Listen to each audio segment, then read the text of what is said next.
আসসালামু আলাইকুম রহমতুল্লাহি ওবরাকাতুহু। প্রিয় দর্শক, আজকে এমন একটি দোয়া নিয়ে হাজির হয়েছি যে দোয়াটিকে বলা হয় একের ভিতর সব।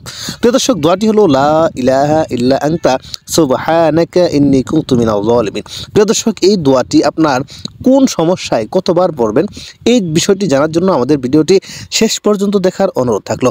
প্রিয় দর্শক, লা ইলাহা ইল্লা আনতা সুবহানাকা ইন্নী কুনতু মিনাজ জালিমিন এর অর্থ হলো আপনি ব্যতীত আর কোনো উপাস্য নেই, আমি আপনার পবিত্রতা ঘোষণা করছি, অবশ্যই আমি পাপী। সূরা আল আম্বিয়া আয়াত নম্বর 87। প্রিয় দর্শক, এই আমলটি যদি আমরা করতে পারি, অন্তত পক্ষে আমাদের যত ধরনের সমস্যা রয়েছে আল্লাহ সুবহানাহু ওয়া তাআলা এই দুয়ার আমলের বরকতে আমাদের বিপদ আপদ বালা মুসিবত দূর করে দেবেন। প্রিয় দর্শক, আমরা তিনটা ফজিলত সম্পর্কে হাদিস এবং কুরআন থেকে আলোচনা করব।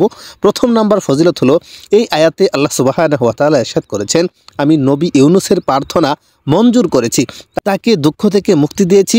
অনুরূপভাবে যে মুমিনরা এই দোয়া পড়বে আমি তাদেরও বিভিন্ন বালা মুসিবত থেকে মুক্তি দেব। সুবহানাল্লাহ।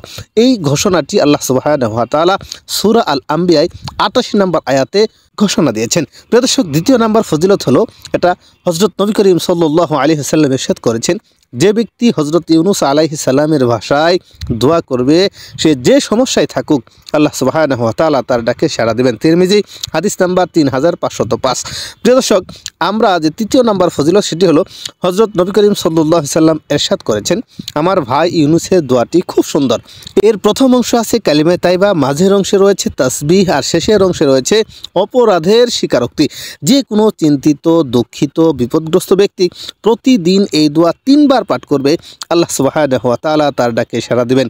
কানজুল উম্মাল হাদিস নাম্বার 3428। প্রিয় দর্শক, সর্বোপরি আপনি যদি কঠিন মুসিবতে থাকেন তাহলে আপনি এই আমলটি কতবার পাঠ করবেন, সেটি হলো কঠিন বালা মুসিবত দূর করার জন্য বর্ণিত দোয়া বা লা ইলাহা ইল্লা আনতা সুবহানাকা ইন্নী কুনতু মিনাজ জালিমিন, এই দোয়াটি বা এই আয়াতটি 1,24,000 বার পাঠ করে আল্লাহ তাআলার কাছে যদি দোয়া করেন, কাকুতি মিনতি করে আরজ করেন, যত সমস্যা থাকুক, যত বালা মুসিবত থাকুক, যদি আপনার চাকরি না হয়, যদি আপনি ঋণগ্রস্ত হন, আল্লাহ সুবহানাহু ওয়া তাআলা সমস্ত বিপদ থেকে উদ্ধার করবেন, ঋণ পরিশোধ করার ব্যবস্থা করে দেবেন।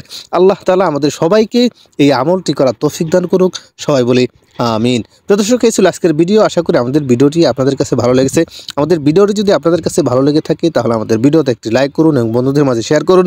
আর আপনি যদি আমাদের রাইট আমল চ্যানেলে নতুন দর্শক হয়ে থাকেন তাহলে এরকম নিত্য নতুন আমলের ভিডিও পেতে আমাদের চ্যানেলটি সাবস্ক্রাইব করে আমাদের সাথে থাকুন। সবাই ভালো থাকুন, সুস্থ থাকুন। আসসালামু আলাইকুম।